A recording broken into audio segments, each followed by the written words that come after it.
Hey guys, it's Garrett. Tonight I'm not going to be going over bows, so there's kind of a little switch up I'm doing here. I have another big passion in my life besides shooting bows and hunting, and it's shooting guns as far as I can. So I like to hunt and fish and shoot bows as far as I can, and I like to shoot guns as far as I can. So I'm going to be going over a gun unboxing and a side-by-side comparison versus the older model versus the newer model. And this is a gun I've been waiting for over a year, almost a year and a half. And finally I got the call yesterday to say, hey, you know, come pick up your gun if you want it. If you don't, no big deal. And, you know, I told him if it was the new model, I'd take it, and for sure it was. So I drove down to Medford today at Sportsman's Warehouse, picked up my new Ruger precision rifle in 6.5, and totally pumped about it. I got tired of waiting and not getting any results. And so I bought the 308 a while ago in the RPR.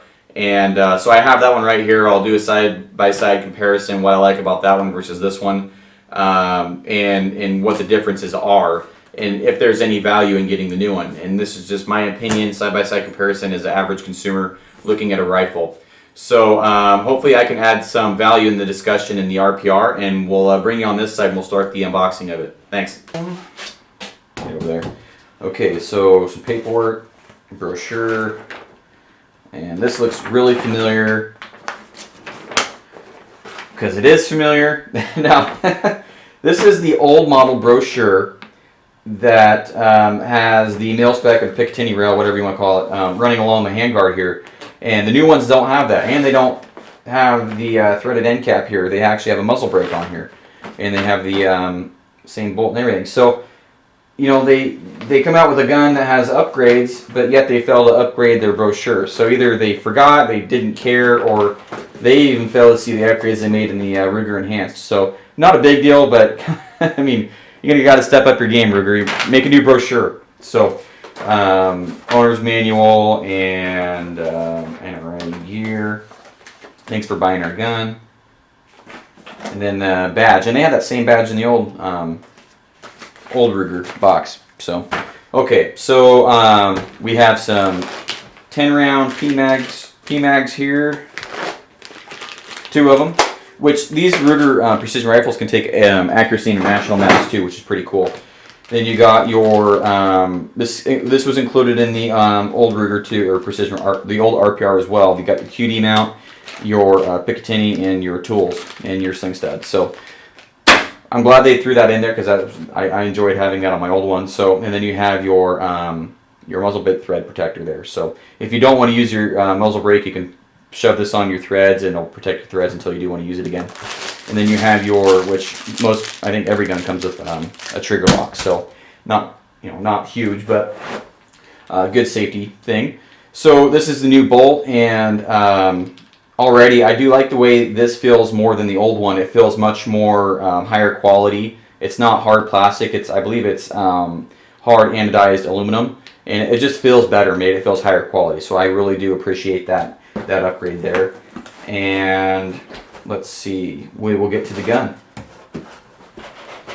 And it's longer, but that's not because it's the new model. It's because I'm used to shooting the 308, which is 4 inches. It's got a 4-inch shorter barrel, but let's just get this out of here.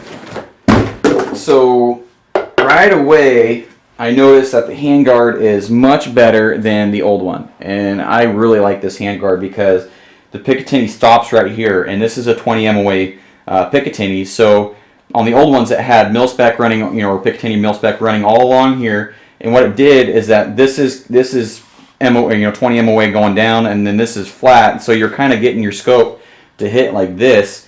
And we were having scope clearance problems, and I bet they had enough people complain about that they just said, let's get rid of the mil-spec there, and we'll just kind of do a new design on the handguard. So I really do like that. That's probably my favorite upgrade out of the Enhanced so far. That is my favorite, actually, because that's going to make scope clearance much more achievable, much more easier.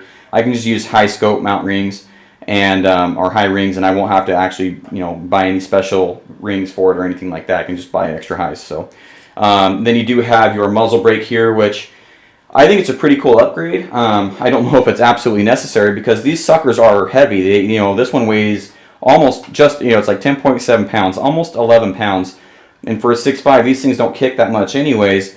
So whatever kick is here, it's going to be reduced. I believe Rigger said 58% reduction up to. So you're cutting your whatever reduction is there in half, but I don't know how necessary that is with the weight of the rifle. It just doesn't kick that much to add a muzzle brake on there. But I will take it. I think it is a good upgrade. It's going to help me stay on target longer, and as an average consumer, I appreciate that. But as having an older RPR, I really do like having the availability to achieve my scope clearance much easier. So I feel like the handguard's mounted in better. You have 4 screws up here instead of just the 2 on the bottom with the old one. But everything else is pretty much identical. I mean, so the only things that I can find are the, well, hold on. Now with the older RPRs, I don't know if you can see that. Now with the older RPRs, the safeties are really janky. I mean, they're really loose. That's just an RPR thing. But this feels a lot tighter than the old ones. And let me show you what I'm talking about. I actually have my other one right here. So I'm going to show you what I'm talking about. Here's the old one right here. So it looks like they tightened it up a little bit. So I really do appreciate that. I don't like things being janky while I'm shooting or wiggling around. But so maybe they did upgrade the safety, or maybe I just got a really tight safety. I really appreciate that. But everything else is the same. But here's that mil spec I'm talking about, and I don't suggest doing this to your gun. I bought some base extensions, and basically I wanted to shoot my gun the day I got it, and the parts weren't available, so I kind of jimmy rigged this, and it's not the most accurate way to do it. It's not the best way to do it. I was just so excited to shoot it. I made it work, and now everything's set and it doesn't move, and I'm just too lazy to do it correctly. So, but I have no problem hitting still at 1,000. I mean, not a problem at all. So I really like this gun. I think I like the new Handguard better, especially because it doesn't have the mil spec on top, but obviously no muzzle brake on the old one. So, and the bolt the bolt has the plastic on here, which is just, I know a lot of guys that broke these shrouds, and this one just feels much better. So